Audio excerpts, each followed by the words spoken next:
This is 51st Dates, and I'm your host, Jolie Moore. They say that hindsight is 20/20. I decided to find out if that's true. Every week, I'm going to read a chapter from my memoir, 51st Dates, then give you the backstory and commentary on what really went down. It's been 2 whole years since I went on these dates, and I'll be experiencing them along with you as I read. We'll find out together if my future self learned anything. I don't know if I have anything figured out, but at least we'll share some laughs along the way. Dating in Southern California is nothing if not entertaining. Ready? Strap in. Let's go.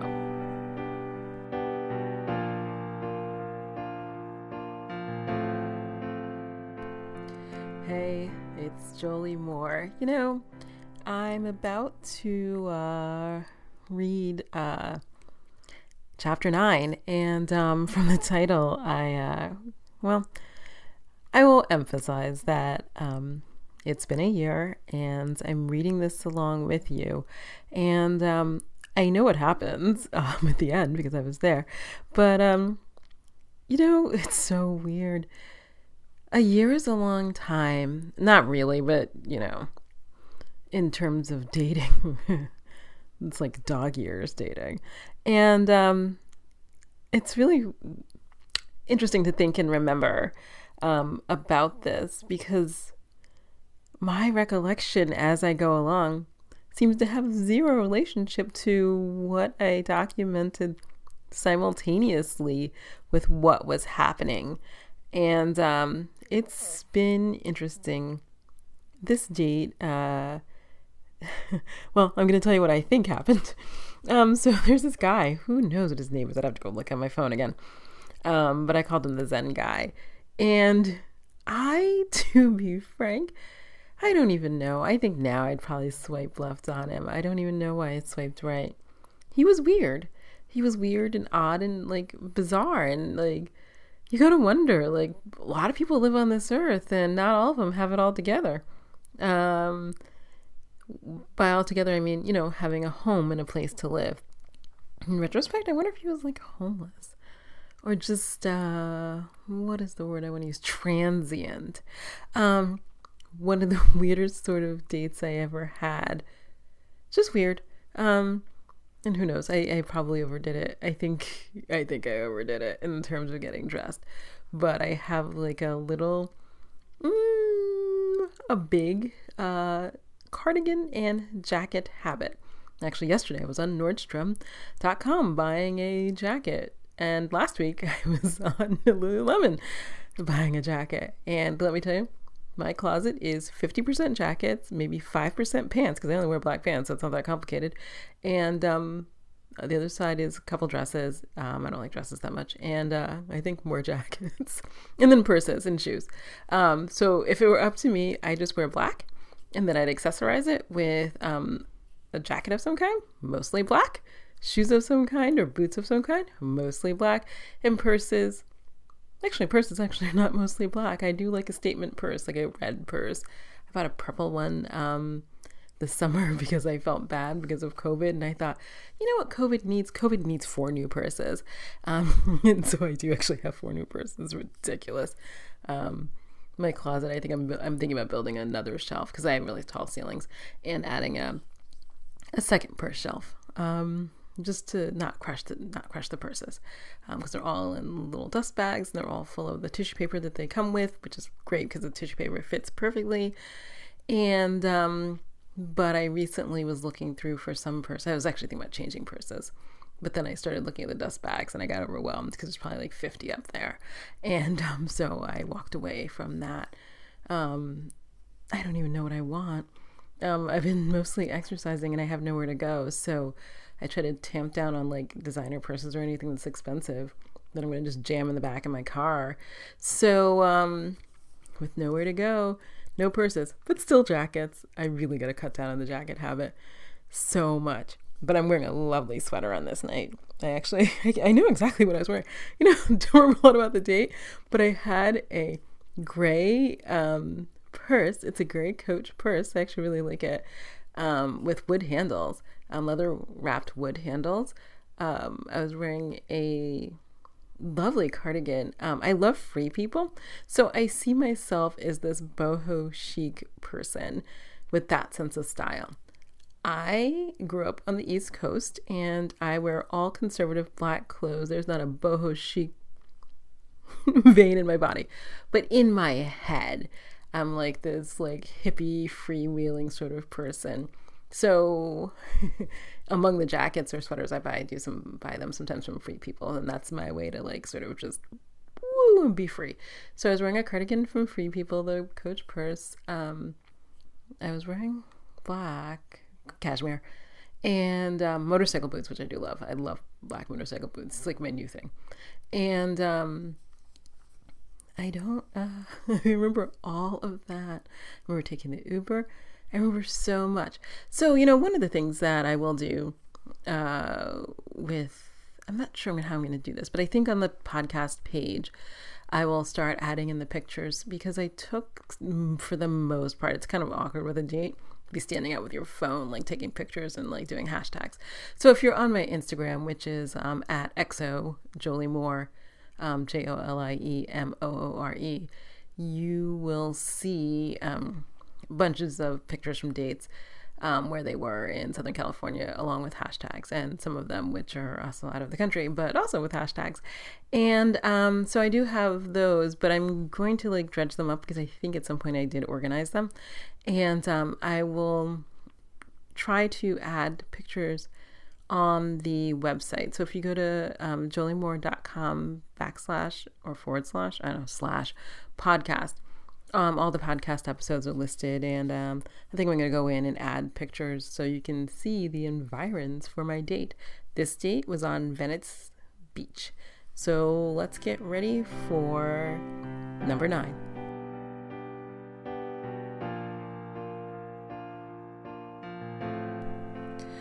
Chapter 9, The Zen Guy plus Thunderbolt Redux, February 9.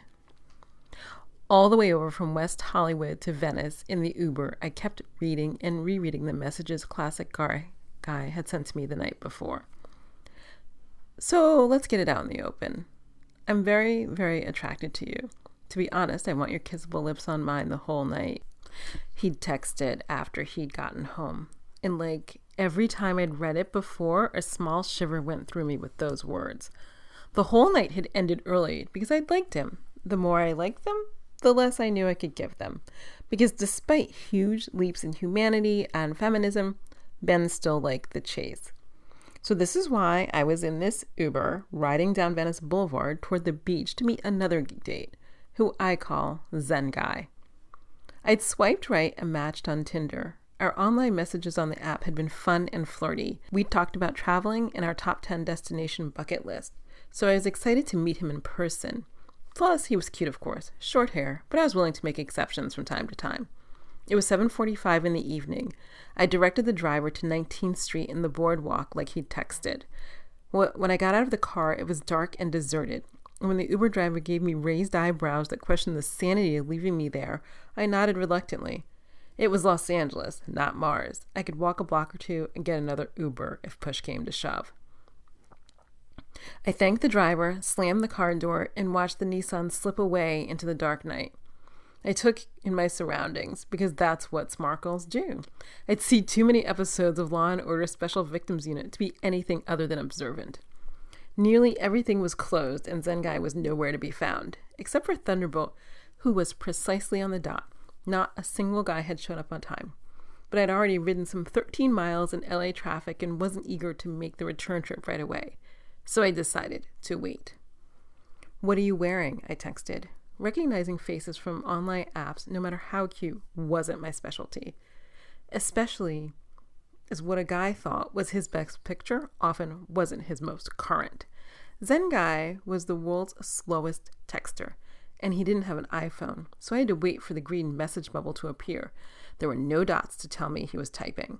I hoped I didn't get an unattractive dowager's hump the way I was permanently hunched over my phone waiting for texts from guys these days. "I'm dressed like a Brooklyn hipster carrying an orange backpack," popped up in green. That response straightened my spine in an instant. Was he serious, or was his tongue firmly planted in his cheek? Brooklyn? Hipster? orange backpack? I shivered in the cold ocean air, suddenly regretting this impulse to go on 51st dates. I'd had a good one on Friday. Why was I jinxing it with this Saturday nonsense? But I was already one $30 Uber ride and half an hour drive in, so I waited. Took a picture for Instagram, then waited some more. In a few minutes, he walked up to me. Every other date I'd been on had been at a place. Tarte, Adante, Harlow, my apartment.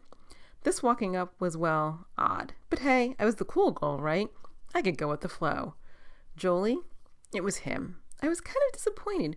He was cute, but he didn't live up to his pictures somehow. I can't say exactly why. He was in some way just less animated than his photo, if that's even possible. I nodded my greeting. This wasn't a huggable moment. He was in fleece-lined camouflage hoodie with the aforementioned hunting orange backpack. I kind of had to wonder if this was his usual dating outfit because I kind of felt like he wasn't even trying. Classic car guy had at least been trying. I'd made an effort. My sweater was black cashmere and I had flannel-lined leather motorcycle boots over leggings. We were not match made in fashion heaven. At least classic car guy had worn a sport coat and snakeskin cowboy boots. I thought he'd overdressed, but now I was touched that at least he'd made an effort. You look amazing in person, Zen Guy said. This was starting to be a theme. I wondered if there was something I could do about my online picture that represented me better, but I shrugged the thought away. Pleasant surprise had to be way better than grave disappointment. Thanks. What would you like to eat? I asked. Next to us was a beachside sushi stand on one part of the strand and a funnel cake stand on the other. I'd skipped lunch for this, so I hoped fried dough wasn't the only thing on offer. This was stupid, he said. I don't know why I suggested we meet at Muscle Beach when everything was closed. I'd wondered the same thing, but just nodded my head, putting on an easygoing, cool girl mask. No problem, let's walk toward the light over there. Quickly we passed a few open restaurants, but he didn't so much as glance at any of the sidewalk menu stands. What do you eat? I asked. I always swipe left on admitted vegans, vegetarians, and picky eaters. But it was entirely possible that his cute online photo had made me overlook that detail in his profile. It wasn't that I didn't like vegans' lifestyle. I was a live and let live kind of girl. It was that they were hell to take to restaurants, even in Southern California, where accommodating the fad diet of the moment was a thing. I'm an omnivore, he said. I tried to hide my relief, though it was short-lived, as he continued. But I only eat organic food. No GMOs or Roundup can enter this body, he finished. I used to grow and harvest all my own food. I nodded. That was all well and good. But we weren't bringing anything from his farm to a table in Venice anytime in the next few minutes, and my stomach was protesting the delay. I do like fish, though. It's why I like to hang out by the beach. I didn't mention that fishing off the Los Angeles coast was verboten because years of pollution made it unhealthy. There were signs everywhere warning amateur fishermen not to take anything home to eat. Hey, I pointed. What about that sushi place over there? I don't eat much at sushi restaurants because, of course, sushi restaurants serve fish.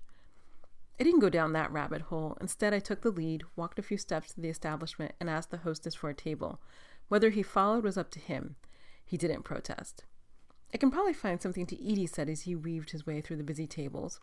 Once we were seated, I gave him my most interested smile, leaned in, and asked, "So what do you do?"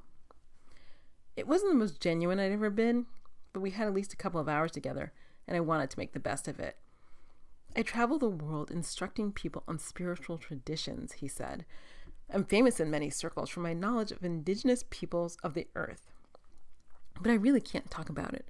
A lot of what I do is top secret. This was not the first top secret answer I had gotten. I'd had to unmatch from a very cute guy on OkCupid who claimed to work for the CIA, because I thought his definition of CIA may be married. I'd once had a cousin-in-law who did work for the CIA. I know there's a building in Virginia full of CIA employees, not to mention the countless spooks we all assumed were operating underground throughout the world. And I have no idea how they dated, because not being able to talk about a third of your life seems like it would be awkward. But I wasn't buying anything top secret from Zen Guy. Spiritual tradition didn't seem like the kind of job to come with a confidentiality oath. I decided to give the topic of how he supported himself a wide berth. He was free to keep his secrets. I changed the subject. And you're living in Redondo Beach? It was the reason we'd met in Venice. I thought it was a fair halfway meeting point. Redondo Beach was in the South Bay, a good 45-minute drive from West Hollywood. I didn't want to be that far away should a date go south, or even if it went well. It was a long and lonely ride home at 11 at night, and especially so at 2 a.m. Only temporarily, he said.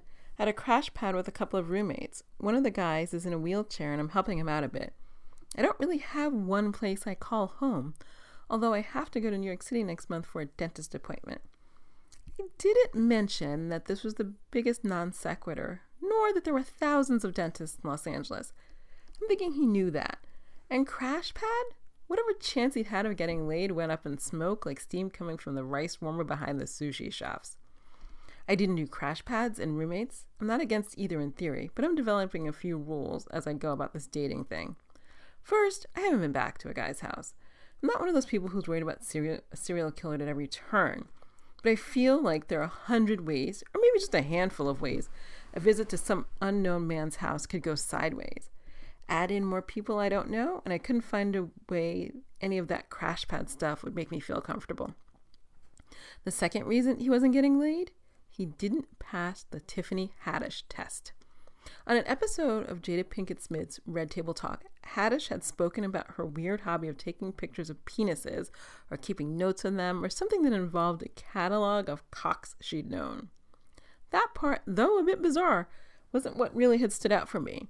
It had been her assertion that if a guy didn't keep his fingernails clean, he did not keep his penis clean. I didn't have enough personal experience to confirm her theory, but it had sounded so plausible and well thought out that I had kept it at the forefront of my mind. When Zen Guy picked up his menu, his fingernails were not clean. That, combined with him completely not bringing his best self to the date, crossed him off the list of people I'd ever possibly sleep with.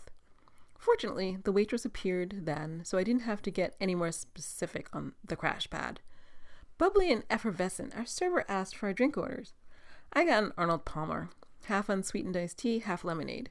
After hitting 3 strong drinks the night before, I needed to keep my wits about me and remain as sober as a judge. Zen Guy? You know, the one who said he only ate organic, GMO-free food raised by his own hands? He said, "I'll have a Coke." I didn't give him a speech on the genetically modified high fructose corn syrup that was in his drink. I couldn't see how an argument would do either of us any good. This guy's stories were as full of holes as Swiss cheese. I'd have ordered popcorn if I could, because I could see this was going to be an entertaining night, if nothing else. For the next 3 hours, we talked about growing up in the East Coast and traveled to places in the world far and wide. Despite all the things that would keep me from sleeping with him, that night or any other night ever, I still enjoyed getting to know new people. As long as I stayed away from the third rail of sacred traditions and the joy of crashing on someone's floor well past 30, he was okay to talk to. I did the thing I always did when I wasn't interested. I asked my dates about themselves.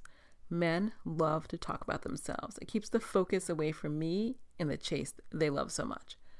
To complete this act, I lean in, making sure my face is at a great angle and keep my hand under my chin. If I widen my eyes and blink a lot, they never think to ask a thing about me. I will have to say that I was surprised when he offered to pay for dinner when we were done. I honestly didn't think a guy like him would have cash, much less a credit card. I offered a $10 tip for the waitress and considered it my good deed for the day. When we got outside, I pulled my thick cardigan around me. We were in the depths of the Los Angeles winter, with a brisk 50-degree breeze coming off the nearby ocean. "You smoke the ganja?" he asked. I shook my head, but lifted my hand toward him. "Feel free to indulge," I said. Zen Guy continued to surprise me. I have to say, didn't see that coming, though I should have. It seemed that guys in LA have exactly 2 go-to icebreakers, booze and pot. He took a toke or 3, filling the air with the fragrant smell of marijuana smoke before he offered it to me. "There's tobacco in there as well," he said. Bonus! A smoker, I thought. This just got better and better. I kind of wanted to Google the latest articles on how American tobacco companies had genetically modified plants to have twice the nicotine and therefore twice the addictive quality, and text the results to him. Between that and the soda, I wanted to tell him he was polluting that body he claimed to hold so dear.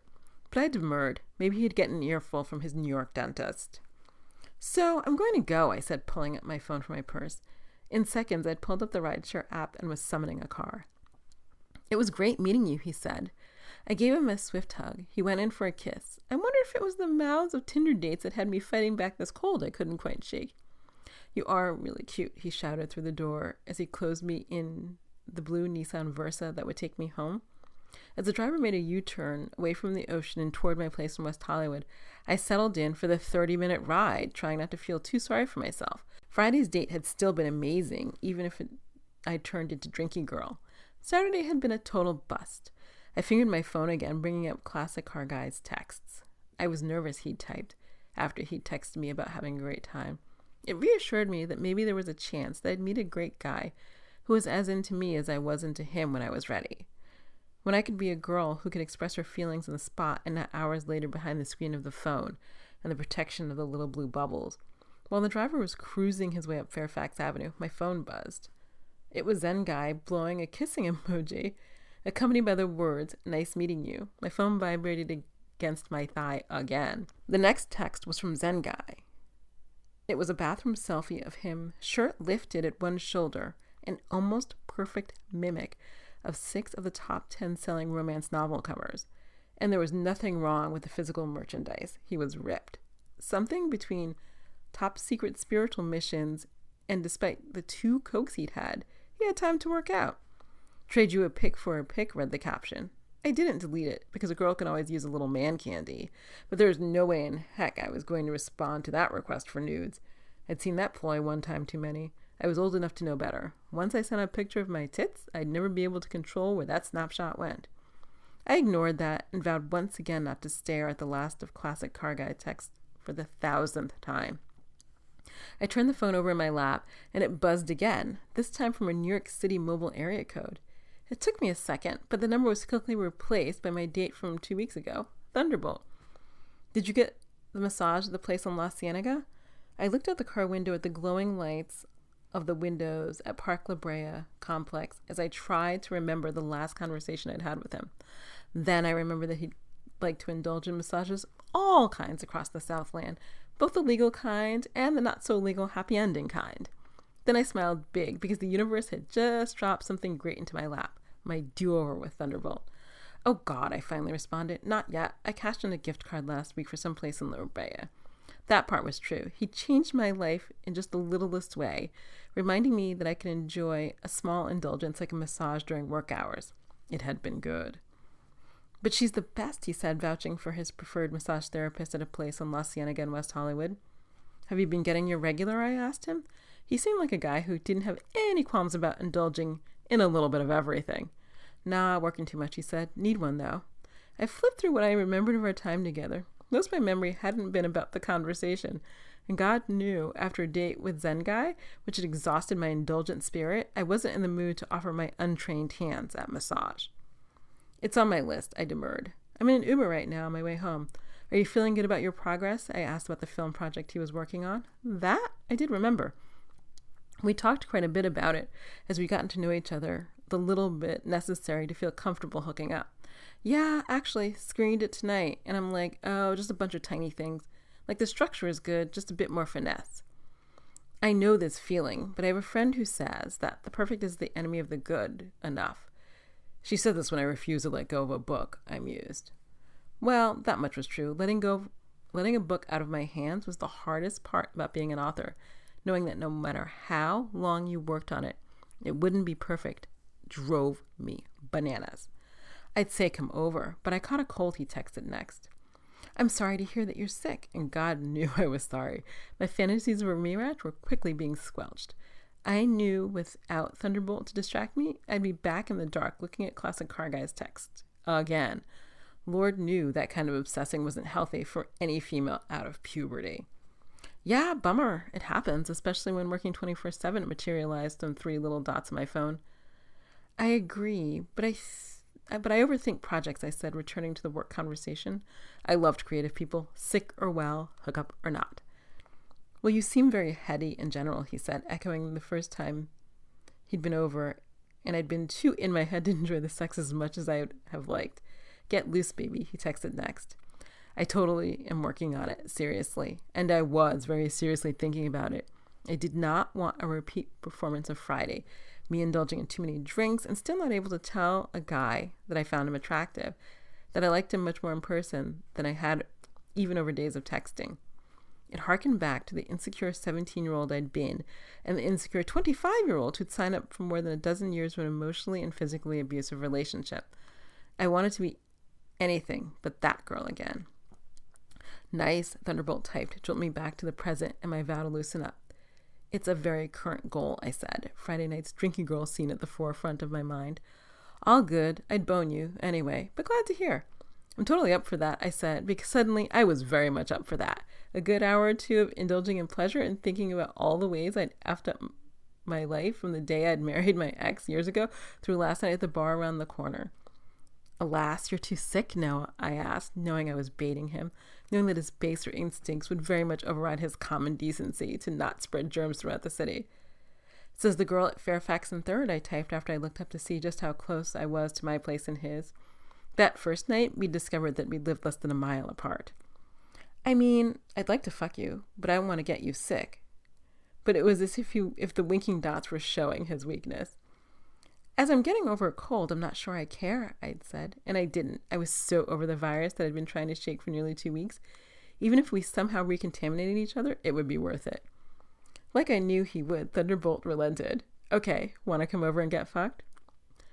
I'm totally up for it. Where? As I waited for a response, I wondered why it was so easy to be honest with him now and why it had been so hard for me to be honest the night before. His address popped up on the smartphone screen. I looked out the windows again, and we were nearly at my house. Let me ask about a diversion, I said, looking at my driver for the first time in the half hour we'd been in the car together. He pulled over and looked back at me. It was past 11 at night. I imagined that James, the name on the Uber screen glowing back at me above the picture of a blue Nissan, had done this dance a few times before. Can I change the destination? I read the address and the driver typed it into his own smartphone. He's changing it now, I typed to Thunderbolt. We just drove by my building, I said, letting him know that my ETA was less than 5 minutes. I'll come down when you're here, he said. And in 5 minutes, there he was, my super cute, sweet-faced hookup from a couple weeks ago. Even though he typed a mean game, throwing around the words bone and fuck, he couldn't help the nice Boston Irish boy his mother had raised.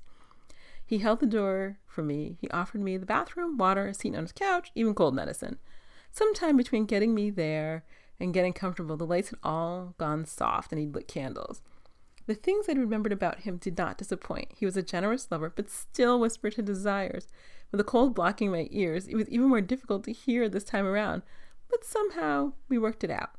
After the first round, because I did remember that about him, that he liked to do it twice, we talked about story structure and the creative process. He asked me about my dates, and I ended up spilling how stupid I'd been the night before. So did you bone the guy you like? He asked from the pillow. I pulled the other pillow under my own head and looked back at him. God, no, I want to see him again. And that's why you're here with me? And that's why I'm here with you, I confirmed. Then let's go again, he said. Okay, so, there's a lot of stuff I forgot, but I do remember that. So what can I say about his apartment? So, Thunderbolt, his name, I remember like nothing. So he actually lives I don't know, I could walk to his house from here, to be frank. I pass by it actually all the time because he lives near a grocery store that's around the corner. So I do pass his place all the time. He does live exceedingly close. It is creepy. And anyway, he lives in a studio apartment. It's a rent-control apartment in West Hollywood. It's fairly innocuous. What was it about the apartment? I actually never went into his bathroom. I've actually never been to his bathroom. So he offered it. I didn't go. So I must have gone before I left the sushi restaurant. That I don't remember. But it seems like a thing I would do before getting into a car for 30 minutes. So, what do I want to say? Oh, he's so adorable. I adore him. But you know that because I keep saying it. I don't know. He lived in a studio. He was sick. His entire kitchen was filled, I swear to God, with 10 different kinds of NyQuil. What else do I remember? I don't know. It was actually clean. like fairly clean, like, not surgery suite clean like my apartment, but fairly clean for somebody who pointed out how neat I was. He wasn't a total mess. What was really weird about him is he had all white sheets and a white like duvet, and I'm thinking, really, like white? And then the other thing about his apartment, so it was February, is that he had the heat on super high, and I don't keep my heat super high, but that's used to like frugal parents on the East Coast. So, like my grandparents, you go to their houses and they'd be like super hot. And then my house was always super cold because my mom didn't want to pay for heat. So so his apartment was like super hot, and bed super comfortable. He did have candles, like real candles. And actually later I think there's a story about the candles. But so he had real candles, and he had, and I've never seen this. I gotta go see if this is a thing. I should have looked this up on Amazon. He had a box of Magnum condoms. A lot of people buy Magnum. Not anybody needs it. He needed it. So he had a box, but they were like it was like a stamp roll. So like it came in a box of 100, and you just like pull them out. Like they're toilet paper, and you pull them out and you pull one off, and you pull it out and you pull another one off. That I'd never seen before or again. He had it on a shelf like in the middle of his living room, or well, it's a studio in the middle of the room. The other really interesting thing he had, which I thought was in here, but I guess I didn't write about it. So I don't know a lot about, well, actually, I now know a lot about documentary filmmaking, but at the time I did not. But what was interesting is, so, he's a storyteller and I'm a storyteller, so we have this in common. But I write, I'm a pantser, which means I write by the seat of my pants. I start at chapter 1, I end at chapter whatever. I don't go back and forth in books. I just like write in a linear fashion, which I find, well, it just works for me. So that's just what I do. Other writers write differently and they do what works for them. But what was so interesting, so I don't do all of the things that I know that authors do. Like they have like storyboards and like notes and I don't know, like a lot of stuff going on. My life's not that complicated. So what he had on his wall next to like his Mac, like the huge Mac that all people use, well, in LA for editing, he had like all of these index cards, like, and I believe they were color coded. And he had all these index cards like taped up where he had storyboarded out like the beats for the documentary. And we actually did talk a lot about that. It was super fascinating to watch, like, so I can't tell you this documentary is about because it's too obvious. You can just look him up. And I'm protecting his anonymity. See how lovely I am? No, so to be frank, he, it's a documentary and you film like pieces over time or whatever. And I think the running time was 1 hour. No, it was 130 minutes. I think that's my best recollection of it. Well, he kept trimming, so who knows? But I think that's what it landed at. And what was interesting is, so, it's a story. Like, the best documentaries tell like a compelling story, and that's what keeps you interested to get the information about whatever it is that the filmmaker is trying to convey.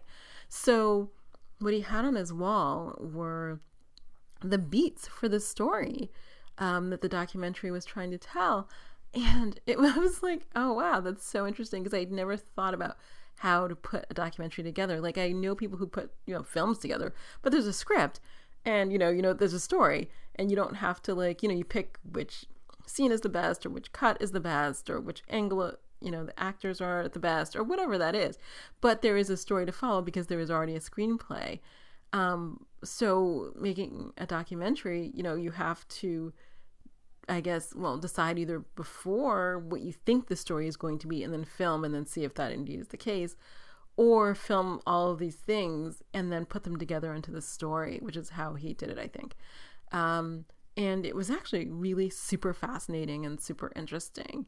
And this is why I love creative people. Anyway, that's how that night went.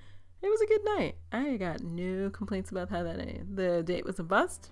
Venice was freaking cold, but Thunderbolt's house was warm and cozy.